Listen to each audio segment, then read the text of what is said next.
ശോഭിക്കല്ലേ, അങ്ങനെ ചെയ്യല്ലേ. ഞാൻ let me complete my point. I am on my legs. You don't have any right. ഖജനാവ് നിറഞ്ഞു, എക്സൈസ് ഡ്യൂട്ടി കൂടി, ടാക്സ് കൂടി, ഇൻകം ടാക്സ് കൂടി. കാരണം ആക്ടിവിറ്റി ഉണ്ടാവുമ്പോൾ ഖജനാവ് നിറയും. എന്നിട്ട് പറഞ്ഞു നെഹ്റുവിൽ നിന്ന് വ്യതിചലിച്ചു. വ്യതിചലിച്ചില്ല സാർ. ഉണ്ടായ പണം എന്ത് ചെയ്തു എന്നാണ് ചോദ്യം. ഉണ്ടായ പണം, it was an equitable distribution of wealth. സമ്പത്തിന്റെ നീതിപൂർവമായ വിതരണം.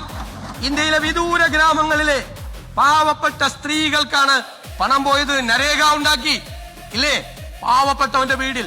ഇന്ത്യയിലെ കുഗ്രാമങ്ങളിൽ ആശുപത്രികൾ ഉണ്ടാക്കാൻ NRHM കൊണ്ടുവന്നു.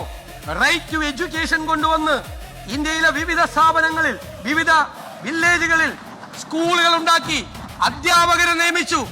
പണം let me complete. ഞാൻ തരാം. ഇതെല്ലാം അവതരിപ്പിച്ചു.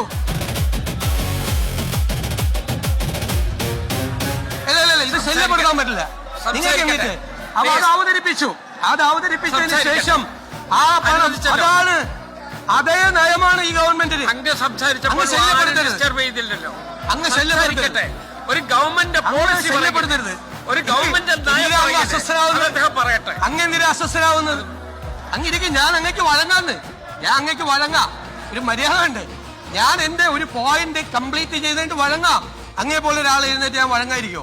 ഞാൻ വഴങ്ങാം. അങ്ങ് ശുദ്ധനാവല്ലേ, ശോഭിക്കല്ലേ, അങ്ങനെ ചെയ്യല്ലേ. ഞാൻ let me complete my point. I am on my legs. You don't have any right. No. To interrupt. No.